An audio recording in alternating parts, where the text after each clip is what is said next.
Hello दोस्तों, यथार्थ Hindi education classes में आप सभी का स्वागत है। तो हिंदी साहित्य के इम्पोर्टेंट प्रश्न हम पढ़ रहे हैं, उसमें आगे की सीरीज है। आज का जो पहला प्रश्न है वह है कि गारसा दत्तासी ने सर्वप्रथम हिंदी साहित्य का इतिहास किस भाषा में लिखा। तो हिंदी साहित्य का सर्वप्रथम इतिहास लिखने वाले हैं गारसा दत्तासी, और बताना है इन्होंने किस भाषा में इसे लिखा था। भाषा बतानी है, और इसके लिए राइट आंसर ऑप्शन सी है, फ्रेंच भाषा में लिखा था गारसा दत्तासी ने। हिंदी साहित्य का सर्वप्रथम काल विभाजन किसके द्वारा किया गया था। अब हिंदी साहित्य का जो काल विभाजन किया गया सबसे पहले किसने किया, ऑप्शन दिए गए हैं। राइट आंसर है इसके लिए ऑप्शन बी, जॉर्ज ग्रियर्सन के द्वारा सबसे पहले हिंदी साहित्य का काल विभाजन किया गया था। अगला प्रश्न है, रामचंद्र शुक्ल ने वीरगाथा काल में किस साहित्य को सम्मिलित नहीं किया है। इसके लिए राइट आंसर ऑप्शन डी है, उपयुक्त सभी। शुक्ल जी सिद्ध साहित्य, नाथ साहित्य और जैन साहित्य को वीरगाथा काल में सम्मिलित नहीं करते हैं, क्योंकि वे इसे सांप्रदायिक शिक्षा मात्र, ऐसा उन्होंने इसके लिए कहा है। कभी क्वेश्चन इस प्रकार भी आ सकता है कि शुक्ल जी ने किस साहित्य को सांप्रदायिक शिक्षा मात्र कहा है, तो उसमें सिद्ध, नाथ और जैन सभी तीनों ही आते हैं। गोरखनाथ किस संप्रदाय के प्रवर्तक हैं। गोरखनाथ किस संप्रदाय के प्रवर्तक हैं। इसके लिए राइट आंसर है ऑप्शन ए, नाथ संप्रदाय के प्रवर्तक हैं गोरखनाथ। अगला क्वेश्चन है, खुमार रासों के रचनाकार हैं। खुमार रासों के रचनाकार कौन हैं। राइट आंसर ऑप्शन सी है, दलपति विजय खुमार रासों के रचनाकार हैं। कौन सा रासो ग्रंथ आल्हा खंड के नाम से प्रसिद्ध है। राइट आंसर है ऑप्शन बी, परमाल रासो आल्हा खंड के नाम से प्रसिद्ध है। निम्नलिखित सूचियों को सुमेलित कीजिए। यह सूचियां सुमेलित करनी है, रचना है, रचनाकार हैं, तो किसके द्वारा कौन सी रचना लिखी गई है। जयसी के द्वारा पद्मावत, कुदुबन के द्वारा मृगावती,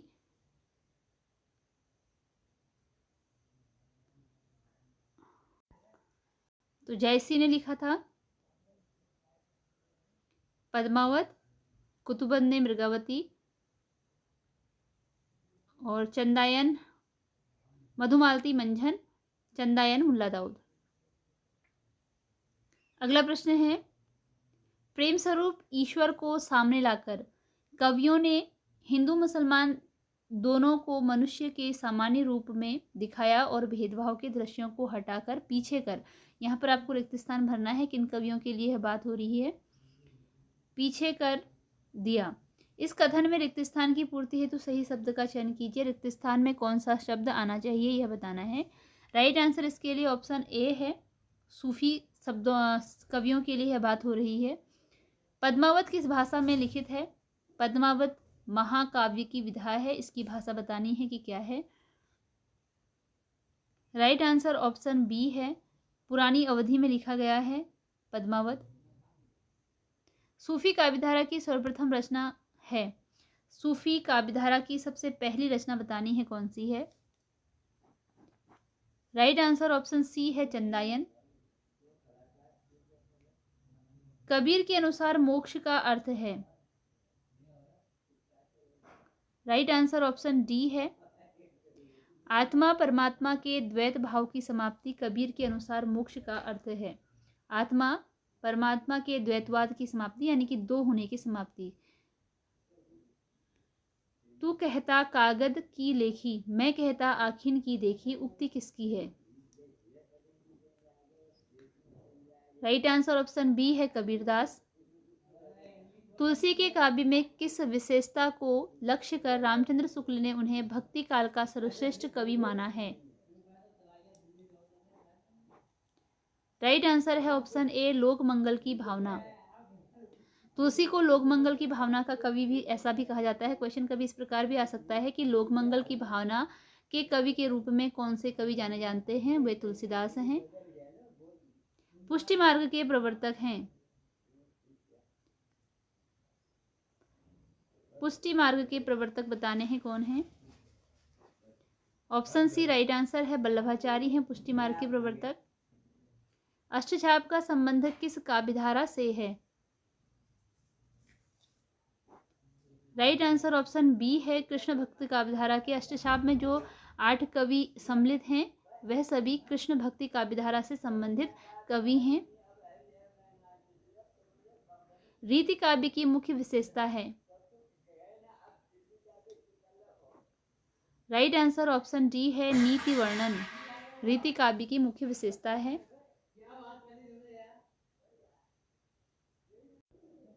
रामचंद्र शुक्ल के अनुसार रीतिकाल का समय है। शुक्ल जी के अनुसार रीतिकाल का समय बताना है, कब से कब तक है। राइट आंसर ऑप्शन ए है। संवत 1700 से 1900 का समय शुक्ल जी ने रीतिकाल का समय बताया है। रीतिकाल के किस कवि को प्रत्येक दोहे की रचना पर राजा एक असरफी इनाम में देता था? रीतिकाल के कौन कवि थे जिन्हें प्रत्येक दोहे की रचना पर राजा एक असरफी इनाम में देता था? राइट आंसर है ऑप्शन बी, बिहारी को। रीतिकाल में आचार्य कवि किन्हें कहा गया है? काव्य शिक्षा हेतु लक्षण ग्रंथों की रचना करने वाले कवि आचार्य कवि कहलाए हैं। किस कवि को कठिन काव्य का प्रेत कहा गया है? ऑप्शन सी, केशवदास को कठिन काव्य का प्रेत कहा जाता है क्योंकि इन्होंने अपनी रचना में बहुत अधिक लक्षण ग्रंथों का, अलंकारों का प्रयोग किया था। इनके दोहे क्या हैं? रस की छोटी छोटी पिचकारियां हैं। कथन किस कवि के संदर्भ में है? राइट आंसर ऑप्शन डी है, बिहारी के संबंध में यह कथन, और यह कथन है आचार्य रामचंद्र शुक्ल जी का। रामचंद्र शुक्ल जी ने यह कथन कहा है बिहारी के दोहों के बारे में। रीतिकालीन काव्य की वह कौन सी विशेषता है जो भारतेंदु युग की कविता में भी है? रीतिकाल की काव्य की विशेषता है और भारतेंदु युग की कविता में भी वह विशेषता मिलती है। ऑप्शन बी, श्रृंगार वर्णन। रीतिकाल में श्रृंगार वर्णन प्रमुख था और इसी के साथ भारतेंदु युग में भी यह वर्णन मिलता है। नवयुग का अग्रदूत निम्न में से किसे कहा गया है? राइट आंसर ऑप्शन ए है, भारतेंदु जी को नवयुग का अग्रदूत कहा गया है। द्विवेदी युगीन कविता के बारे में कौन सा कथन असत्य है? द्विवेदी युगीन कविता के विषय में जो कथन असत्य है अर्थात कि गलत है वो बताना है। राइट आंसर ऑप्शन बी है, प्रबंध काव्य रचनाओं का अभाव। तो इसमें प्रबंध काव्य की रचनाएं की गई हैं, अभाव नहीं है इसमें।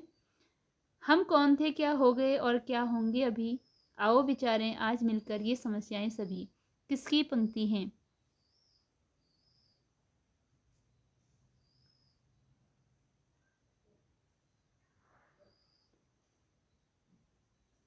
इसके लिए ऑप्शन दिए गए हैं और राइट आंसर है ऑप्शन डी, मैथिली शरण गुप्त की यह पंक्तियां हैं। हम कौन थे, क्या हो गए और क्या होंगे अभी। द्विवेदी युग की वह कौन सी काव्य प्रवृत्ति है जिसके विरोध स्वरूप छायावाद का जन्म हुआ था? छायावाद का जन्म द्विवेदी युग की किस काव्य प्रवृत्ति के फलस्वरूप हुआ था, यह बताना है। राइट आंसर ऑप्शन ए है, इतिवृत्तात्मकता, जिसके फलस्वरूप द्विवेदी युग का जन्म हुआ था।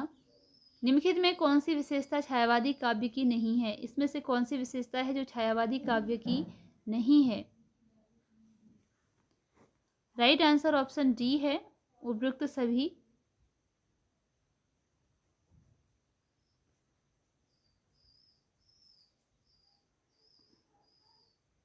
ये क्वेश्चन थोड़ा गलत हो गया, काव्य की है में आंसर देना है, तो उपयुक्त सभी। अगला प्रश्न है, जो घनीभूत पीड़ा थी मस्तक में स्मृति सी छाई, दुर्दिन में आंसू बनकर वह आज बरसने आई, पंक्ति किसकी है? पंक्ति के लेखक बताने हैं यह किसकी पंक्ति है। राइट आंसर ऑप्शन बी है, जयशंकर प्रसाद की यह पंक्तियां हैं। प्रयोगवाद का आरंभ किस पुस्तक के प्रकाशन से माना गया है?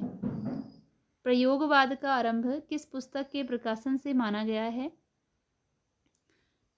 राइट आंसर ऑप्शन ए है, तार सप्तक के प्रकाशन से, जिसका प्रकाशन अज्ञेय के द्वारा किया गया था और प्रत्येक सप्तक में 8 कवि थे।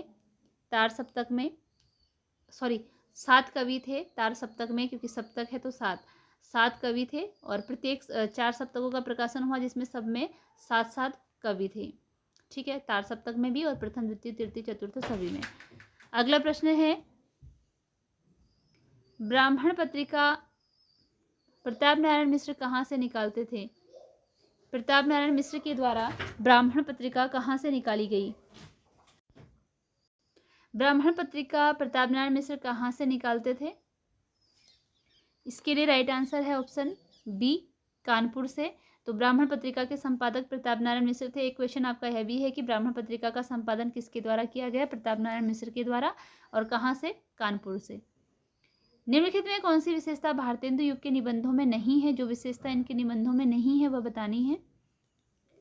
राइट आंसर ऑप्शन सी है, गंभीर विचारपरक लेखन। यह इनके निबंधों की विशेषता नहीं है।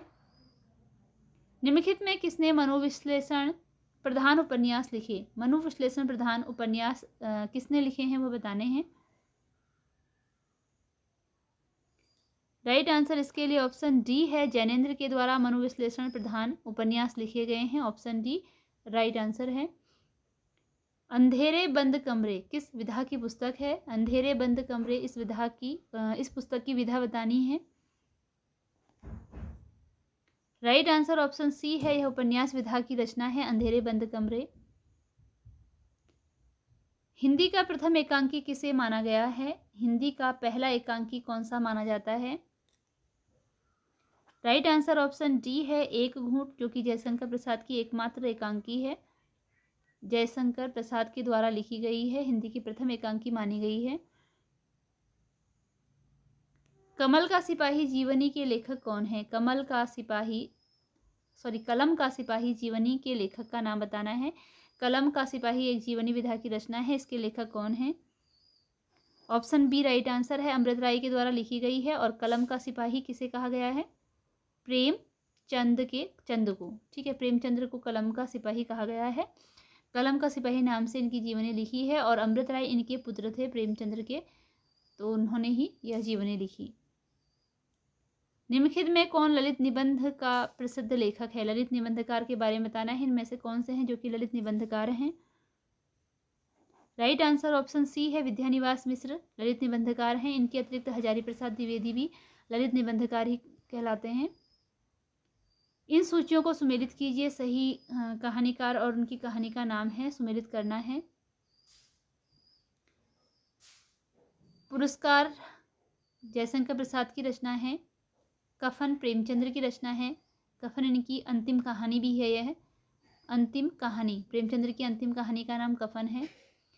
पर्दा यशपाल की रचना है और कमलेश्वर की रचना का नाम है दिल्ली में एक मौत। तो फिर से एक बार देख लेते हैं। पुरस्कार जयशंकर प्रसाद की रचना है। प्रेमचंद्र की रचना का नाम कफन है। यशपाल की रचना है पर्दा और कमलेश्वर की रचना का नाम है दिल्ली में एक मौत। अगला प्रश्न है, अलंकार संप्रदाय का प्रवर्तक कौन है? अलंकार संप्रदाय का प्रवर्तक कौन है? राइट आंसर ऑप्शन डी है, भामह अलंकार संप्रदाय के प्रवर्तक हैं।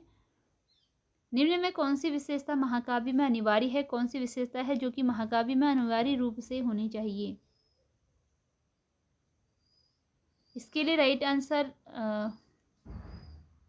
मनोरंजक शैली इसमें दिया गया है। अच्छा हाँ सॉरी, नहीं है, नहीं आपको ध्यान में देना है, नहीं, ये बहुत ज़्यादा कंफ्यूज करता है। ठीक है, तो नहीं है तो मनोरंजक शैली होना जरूरी नहीं है, लेकिन इसके अतिरिक्त सर्गबद्धता होनी चाहिए, महान चरित्र होना चाहिए और उद्देश्य सिद्धि होनी चाहिए महाकाव्य के लिए। ध्वनि संप्रदाय का प्रवर्तक आचार्य कौन है? ध्वनि संप्रदाय के प्रवर्तक आचार्य का नाम बताना है। राइट आंसर ऑप्शन सी है, आनंद वर्धन है ध्वनि संप्रदाय के प्रवर्तक आचार्य। तरनी तनुजा तरतमाल तरुवर बहु छाये पंक्ति में कौन सा अनुप्रास अलंकार है? अलंकार तो अनुप्रास है, लेकिन कौन सा अनुप्रास है? अनुप्रास के भी भेद होते हैं, तो कौन सा है बताना है। राइट आंसर ऑप्शन ए है, वृत्त्यानुप्रास है इसमें। जहाँ कारण के बिना अथवा कारण के विपरीत कार्य हो वहाँ कौन सा अलंकार होता है? जहाँ या तो कारण के बिना या कारण के विपरीत कार्य हो तो वहाँ पर कौन सा अलंकार होता है? इसके लिए राइट आंसर ऑप्शन सी है, विभावना अलंकार होता है वहाँ पर। ऑप्शन सी राइट आंसर है। अगला प्रश्न है, बड़ा कि छोटा कुछ काम कीजिए परंतु पूर्वा पर सोच लीजिए, बिना विचारे यदि काम होगा कभी ना अच्छा परिणाम होगा। उपयुक्त छंदियों पंक्तियों में कौन सा छंद है बताना है, छंद बताना है, इसमें कौन सा होगा? राइट आंसर ऑप्शन बी है, उपेंद्र वज्रा है इसमें छंद।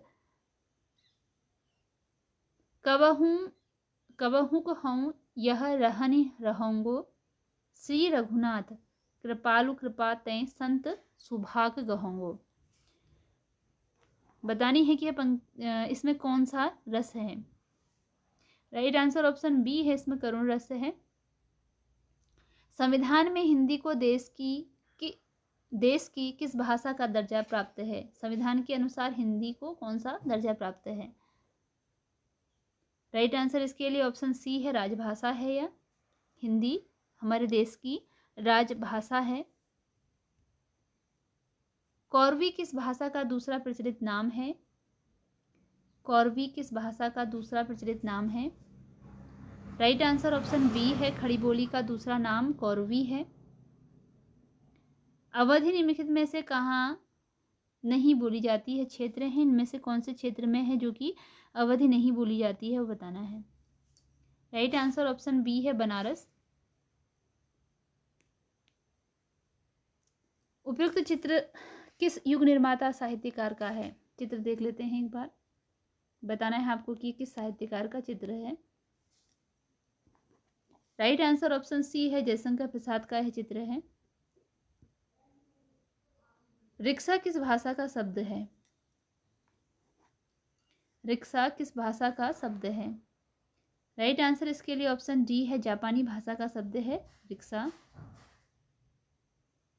निम्नलिखित में कौन सा शब्द अंग्रेजी का नहीं है? इनमें से कौन सा शब्द है जो कि अंग्रेजी का नहीं है? नहीं वाला बताना है आपको। राइट आंसर ऑप्शन ए है, अलमारी।